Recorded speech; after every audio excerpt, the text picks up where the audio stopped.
Biscuit ಯಾವ್ದು ಕೊಡ್ಬೋದು ಅಂತಂದೇಳಿ ನನ್ನ ಮಕ್ಕಳಿಗೆ ಯಾವ ಬಿಸ್ಕೆಟ್ ಕೊಡ್ತೀನಿ ಅನ್ನೋದನ್ನ ಮಕ್ಕಳಿಗೆ ಹೆಲ್ತಿಗೆ ತುಂಬ ಒಳ್ಳೇದಲ್ಲ. ಯಾಕಂದರೆ ಒಂದೊಂದಿಷ್ಟು ಮಕ್ಕಳಿಗೆ ಅದರೆಲ್ಲ ಕೆಮಿಕಲ್ ಅದೆಲ್ಲ ಹಾಕಿ ತಯಾರೆಲ್ಲ ಮಾಡಿರ್ತಾರೆ. ಮಗುಗೆ ಟೇಸ್ಟ್ ಬರಲಿ, ಇವೇ ಬಿಸ್ಕೆಟ್ ತೊಗೊಳ್ಳೋ ಥರ ಆಗಲಿ ಅಂತಂದೇಳಿ ಈ ಥರ ಏನಾದರೂ ನೋಡಿ ಕುರ್ಕುರೆಯಿಂದ ಒಂದು ಮಗು ಸತ್ತೋಯ್ತು. ಅದು ಇವಾಗೆಲ್ಲ ತುಂಬ ಕಡೆ ವೈರಲ್ ಆಗಿದೆ. ಸೊ ನಮಸ್ಕಾರ ಎಲ್ರಿಗೂ ಹೇಗಿದ್ರೆ ಚೆನ್ನಾಗಿದ್ರೆ ಅಂತ ಅನ್ಕೊತೀನಿ. Welcome back to my YouTube channel. ಇನ್ನು ಯಾರೆಲ್ಲ ನನ್ನ ಚಾನಲ್ನ ಸಬ್ಸ್ಕ್ರೈಬ್ ಮಾಡ್ಕೊಂಡಿಲ್ಲ ಆದಷ್ಟು ಬೇಗ ನನ್ನ ಚಾನಲ್ನ ಸಬ್ಸ್ಕ್ರೈಬ್ ಮಾಡ್ಕೊಳ್ಳಿ ಅಂತ ಹೇಳಕ್ಕೆ ಇಷ್ಟಪಡ್ತೀನಿ. ಹಾಗೆ ಬೆಲ್ ಬಟನ್ ಕ್ಲಿಕ್ ಮಾಡಿ ನಾನು ಹಾಕುವಂಥ ವಿಡಿಯೋ ನಿಮಗೆ ನೋಟಿಫಿಕೇಷನ್ ಮೂಲಕ ತಲುಪುತ್ತೆ. ಸೊ ಹಂಗಾಗಿ ಅದರಿಂದ ನನಗೆ ಯೂಸ್ ಜಾಸ್ತಿ ಆಗುತ್ತೆ ಅಂತ ಹೇಳ್ತೀನಿ.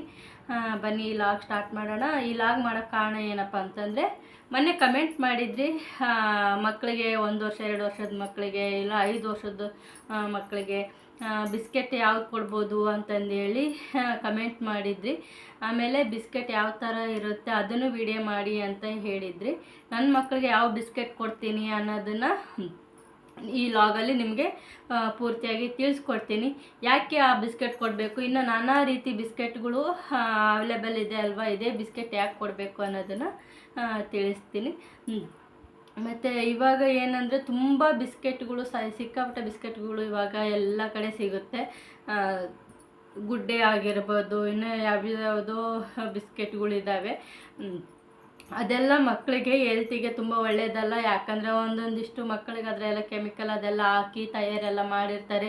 ಮಗುಗೆ ಟೇಸ್ಟ್ ಬರಲಿ, ಇವೇ ಬಿಸ್ಕೆಟ್ ತೊಗೊಳ್ಳೋ ಥರ ಆಗಲಿ ಅಂತಂದೇಳಿ ಈ ಥರ ಏನಾದರೂ ಕಲಬೆರಕೆ ಆ ಥರ ಅದೆಲ್ಲ ಮಾಡಿಕೊಡ್ತಾರೆ. ಅದೆಲ್ಲ ಅನಾರೋಗ್ಯಕ್ಕೆ ತುತ್ತಾಗ್ತವೆ ಮಕ್ಕಳು. ಹಾಗಾಗಿ ಇವಾಗ ನೋಡಿ ಕುರ್ಕುರೆಯಿಂದ ಒಂದು ಮಗು ಸತ್ತೋಯ್ತು. ಅದು ಇವಾಗೆಲ್ಲ ತುಂಬ ಕಡೆ ವೈರಲ್ ಆಗಿದೆ. ಸೊ ಅದೇ ರೀತಿ ಅದಕ್ಕೆ ಈ ಬಿಸ್ಕೆಟ್ ನಾನು ಕೊಡೋ ಬಿಸ್ಕೆಟ್ ಆದರೆ ನೀವು ಮನೆಯಲ್ಲೇ ತಯಾರು ಮಾಡ್ಕೋಬೋದು. ತುಂಬ ಈಸಿಯಾಗಿ ಮಾಡಿಕೊಂಡು ಮಕ್ಕಳಿಗೆ ತಿನ್ನಿಸ್ಬೋದು. ಇಲ್ಲಾಂದರೆ ನೀವು ಮನೆಯಲ್ಲಿ ಮಾಡೋಕ್ಕಾಗಿಲ್ಲ ಅಂತಂದರೆ ಬೇಕ್ರಿಯಲ್ಲಿ ಸಿಗುತ್ತೆ. ತುಂಬ ಅಂದರೆ ತುಂಬ ಒಳ್ಳೆಯದು ಹೆಲ್ತಿಗೆ. ನೀವು ಇದ್ರ ಕೊಟ್ಟರೆ ಮಕ್ಕಳು ತುಂಬ ಖುಷಿಯಿಂದ ತಿಂತಾರೆ. ಆಮೇಲೆ ಸಾಯಂಕಾಲ ಒಂದು ಈ ಥರ ಯಾವಾಗಾದರೂ ಫ್ರೀ ಇದ್ದಾಗ 12 ಗಂಟೆಗೆ ಇಲ್ಲಾಂದರೆ ಒಂದು 3 ಗಂಟೆಗೆ ಆ ಥರ ಕೊಟ್ಟರು ಮಕ್ಕಳಿಗೆ ತಿನ್ಕೊಂಡು ಆರಾಮಾಗಿರ್ತಾರೆ. ಅದು ಬಿಸ್ಕೆಟ್ ಯಾವುದು ಅಂತಂದರೆ ಮೊನ್ನೆ ತೋರ್ಸೋಕ್ಕೆ ಹೇಳಿದ್ರಿ, ಮೊನ್ನೆ ಎಲ್ಲ ಒಂದು ವಾರ ಮೇಲಾಯ್ತು ಅನಿಸುತ್ತೆ ಹೇಳಿದ್ರಿ.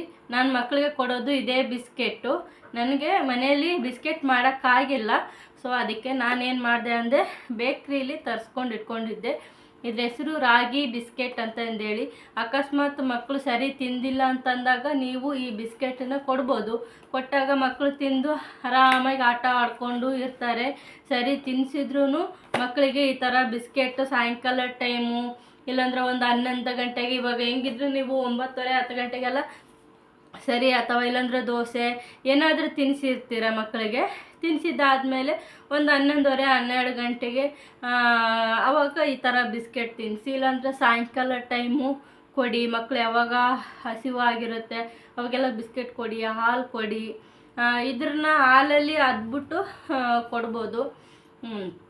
1 ವರ್ಷದ ಮಕ್ಕಳಿಗೆ ಹಸಿವಿನ ಹಾಲು ಕೊಡಬಾರ್ದು. ಅಕಸ್ಮಾತ್ ನೀವು ಕೊಟ್ಟರು ಇಷ್ಟು ಕೊಡ್ರಿ, ಜಾಸ್ತಿ ಎಲ್ಲ ಹಸು ಹಾಲು ಕೊಡೋಕ್ಕೆ ಹೋಗಬೇಡಿ, ಒಳ್ಳೆಯದಲ್ಲ. ಯಾಕಂದರೆ ಡಾಕ್ಟ್ರ್ ಹೇಳಿರೋದು.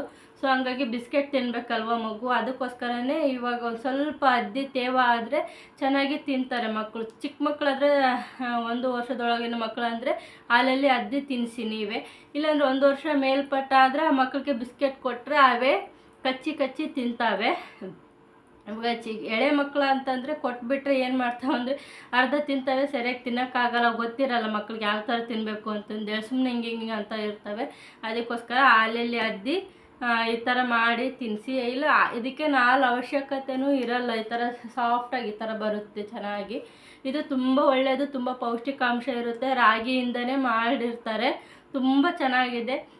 ಬೇಕ್ರಿಗಳಲ್ಲಿ ಕೇಳಿದರೆ ರಾಗಿ ಬಿಸ್ಕೆಟ್ ಕೊಡಿ ಅಂತ ಕೇಳಿದರೆ ಈ ಥರ ಕೊಡ್ತಾರೆ ನೋಡಿ. ಮಕ್ಕಳಿಗೆ ಇದು ತುಂಬ ಬೆಟರ್ ಅಂತ ನಾನು ಹೇಳ್ಬೋದು. ನನ್ನ ಮಕ್ಳಿಗೂ ನಾನು ಇದೇ ಕೊಡೋದು. ಇಷ್ಟು ದಿನ ಯಾಕೆ ಈ ಲಾಗ್ ಮಾಡಿಲ್ಲ ಅಂತಂದರೆ ನನ್ನ ಹತ್ರ ಬಿಸ್ಕೆಟ್ ಖಾಲಿ ಆಗಿತ್ತು. ಅದು ಇದು ನಾವಿರೋ ಪ್ಲೇಸಲ್ಲಿ ಸಿಗಲ್ಲ. ಒಂದು 10 ಕಿಲೋಮೀಟರ್ ಆ ಥರ ಹೋದರೆ ಸಿಗುತ್ತೆ. ಇದೇನಂದರೆ ಹಳ್ಳಿ ಊರಲ್ವ, ಹಳ್ಳಿ ಊರಲ್ಲಿ ತಂದಿರ್ತಾರೆ. ಅಂದರೆ ಅವು ಸೇಲ್ ಆಗಿರಲ್ಲ, ಏನಿಲ್ಲ. ಇವಾಗ ನಾವು ಹೋಗಿ ಕೇಳಿದರೆ ಇರೋದನ್ನೇ ಕೊಟ್ಬಿಡ್ತಾರೆ. ಅವು ಯಾವಾಗ ತರಿಸಿರ್ತಾರೋ ಏನೋ ಗೊತ್ತಿಲ್ಲ ಅಂತಂದೇಳಿ ನಾವು ಇಲ್ಲಿ ತೊಗೊಳಕ್ಕೆ ಹೋಗಿಲ್ಲ. ಮತ್ತು ಆಮೇಲೆ ನಾವು ಆಚೆಗಡೆ ಹೋಗಿದ್ವಿ, ಮೊನ್ನೆ ಹೋದಾಗ ತೊಗೊಂಡು ಬಂದ್ವಿ. ನಿನ್ನೆ ವಿಡಿಯೋ ಮಾಡೋಣ ಅಂತ ಅಂದ್ಕೊಂಡೆ, ಆಗಿರಲಿಲ್ಲ. ಅದಕ್ಕೆ ಇವತ್ತು ಫ್ರೀ ಇದ್ದೆ. ಋಷಿಕಾ ಇದ್ದು ಅಲ್ಲಿ ನಮ್ಮವ್ರ ಮನೆಗೆ ಹೋಗಿ ಮಲ್ಕೊಂಡ್ಬಿಟ್ಟಿದ್ದಾಳೆ. ಅಲ್ಲೇ ಸ್ನಾನ ಮಾಡಿಕೊಂಡು ಅಲ್ಲೇ ಹೋಗಿ ಮಲ್ಕೊಂಡಿದ್ದಾಳೆ. ತಿಂಡಿ ಎಲ್ಲ ಇಲ್ಲಿ ಸರಿ ತಿನ್ನಿಸಿದ್ದೆ, ಒಂದು 9:30 10 ಗಂಟೆಗೆಲ್ಲ ಸರಿ ತಿನ್ನಿಸಿದ್ದೆ. ಅವಳು ಅಲ್ಲಿ ಹೋಗಿ ಮಲ್ಕೊಂಡ್ಳು. ಇವಾಗ ಋತಿಕ್ ಅಂದರೆ ಅವಳಿಗೆ ಸ್ವಲ್ಪ ಕೋಲ್ಡ್ ಆಗಿಬಿಟ್ಟಿದ್ದೆ, ಅದಕ್ಕೋಸ್ಕರ ಅವಳಿಗೆ ನಾನೇ ಸುಮ್ಮನೆ ಮೈ ಸ್ಪಾಂಜ್ ಬಾತ್ ಅಂತ ಹೇಳ್ತಾರಲ್ವ, ಅದೇ ಥರ ಮೈಯೆಲ್ಲ ಒರೆಸ್ಬಿಟ್ಟು ಔಷಧಿ ಹಾಕಿ ಮಲಗಿಸಿದ್ದೀನಿ.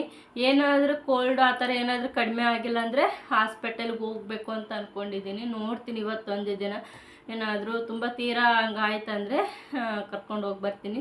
ಋತಿಕಾ ಇಬ್ಬರು ಚೆನ್ನಾಗಿ ಆಟ ಆಡಿಕೊಂಡು ಇದ್ದಾರೆ. ಇವಾಗ ಅವರಿಬ್ಬರು ಮಲ್ಕೊಂಡಿದ್ದಾರೆ. ಅದಕ್ಕೆ ನಾನು ಟೈಮ್ ಸಿಕ್ತು ಲಾಗ್ ಮಾಡಿದೆ. ಈ ಬಿಸ್ಕೆಟ್ ಬಗ್ಗೆ ಹೇಳೋಣ ಅಂತ ಮಾಡಿದೆ. ತುಂಬ ಇಷ್ಟಪಟ್ಟು ತಿಂತಾರೆ ನನ್ನ ಮಕ್ಕಳು. ಒಂದೊಂದು ಸರಿ ತಿಂದಿಲ್ಲ ಅಂದಾಗ ಈ ಬಿಸ್ಕೆಟೇ ತಿನ್ನಿಸ್ತಾ ಇರ್ತೀನಿ. ಅವು ಗುಡ್ಡೆ ಬಿಸ್ಕೆಟು ಅವು ಇವು ಅದೇನು ತಿನ್ನಿಸಲ್ಲ, ಅವು ಸುಮ್ಮನೆ ಕೆಮಿಕಲ್ ಹಂಗೆ ಅಂತಂದೇಳಿ.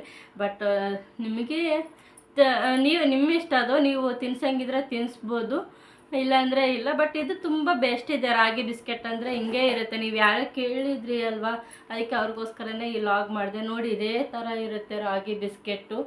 ಅಂದರೆ ರಾಗಿ ಇದೇ ಥರ ಅಲ್ವಾ ಇರೋದು, ಸೊ ಹಂಗಾಗಿ ಈ ಥರ ಇದೆ. ಏನು ಈ ಥರ ಇದೆ ಅಂತ ಅಂದ್ಕೊಬೇಡಿ. ಇದು ಬಿಸ್ಕೆಟ್ ತುಂಬ ಅಂದರೆ ಒಳ್ಳೆಯದು. ಇಲ್ಲಾಂದರೆ ನೀವು ಮನೆಯಲ್ಲೇ ಮಾಡ್ಕೊತೀವಿ, ಬೇಕ್ರಿಲೆಲ್ಲ ಬೇಡ ಅಂತಂದೇಳಿ ಅಂದ್ಕೊಳ್ಳಂಗಿದ್ರೆ ಯೂಟ್ಯೂಬಲ್ಲಿ ತುಂಬ ಜನ ಬಿಸ್ಕೆಟ್ ಬಗ್ಗೆ ಹಾಕಿದ್ದಾರೆ. ರಾಗಿ ಬಿಸ್ಕೆಟ್ ಮಾಡೋದು ಹೇಗೆ ಅಂತಂದೇಳಿ ಹಾಕಿದ್ದಾರೆ, ತುಂಬ ಜನ ಹಾಕಿದ್ದಾರೆ. ನೀವು ಅದನ್ನ ನೋಡಿಕೊಂಡು ಮನೆಯಲ್ಲಿ ಟೈಮ್ ಸಿಕ್ಕಾಗ ನೀವು ಆ ಥರ ರೆಸಿಪಿ ಮಾಡಿಕೊಂಡು ಮಕ್ಕಳಿಗೆ ತಿನ್ನಿಸ್ಬೋದು. ಆರಾಮಾಗಿ ಖುಷಿಯಾಗಿರ್ತಾರೆ, ಲವಲವಿಕೆಯಿಂದ ಇರ್ತಾರೆ. ಬಿಸ್ಕೆಟ್ ಅದೇ ತಿಂದು, ಯಾಕಂದರೆ ಮಕ್ಕಳಿಗೆ ಅದೇ ಊಟ ಅದೇ ಸರಿ. ಮತ್ತು ಅನ್ನ, ದೋಸೆ, ಇಡ್ಲಿ ಮತ್ತು ಹಾಲು ಇದೇ ಥರ ಕೊಟ್ಟು ಆ ಮಕ್ಳಿಗೂ ಸ್ವಲ್ಪ ಬೇಜಾರಾಗುತ್ತೆ. ಅವಾಗವಾಗ ಈ ಥರ ರಾಗಿ ಬಿಸ್ಕೆಟು ಆ ಥರ ತಿನ್ನಿಸಿದ್ರೆ ಮಕ್ಕಳು ಖುಷಿಯಾಗಿ ತಿನ್ಕೊಂಡು ಆರಾಮಾಗಿರ್ತಾರೆ. ಸರಿ ತಿಂದಿಲ್ಲ ಅಂದ್ರೂ ಈ ರಾಗಿ ಬಿಸ್ಕೆಟ್ ತಿನ್ನಿಸಿದ್ರೆ ಆಗೋಯ್ತು ಅಲ್ವಾ. ಸೊ ಹಂಗಾಗಿ ಇದಕ್ಕೋಸ್ಕರನೇ ಈ ಲಾಗ್ ಮಾಡಿದ್ದೆ. Thanks for watching. ಧನ್ಯವಾದಗಳು. ಹೀಗೆ ಸಪೋರ್ಟ್ ಮಾಡ್ತಾಯಿರಿ. ಮತ್ತು ನೆಕ್ಸ್ಟ್ ಲಾಗಲ್ಲಿ ಸಿಗ್ತೀನಿ. ಅಲ್ಲಿವರೆಗೂ ಬಾಯ್. ಮತ್ತು ಏನಾದರೂ ಡೌಟ್ ಇದ್ದರೆ ಕಮೆಂಟ್ ಬಾಕ್ಸಲ್ಲಿ ತಿಳಿಸಿ. Okay, thank you. ಹೀಗೆ ಸಪೋರ್ಟ್ ಮಾಡ್ತಾಯಿರಿ.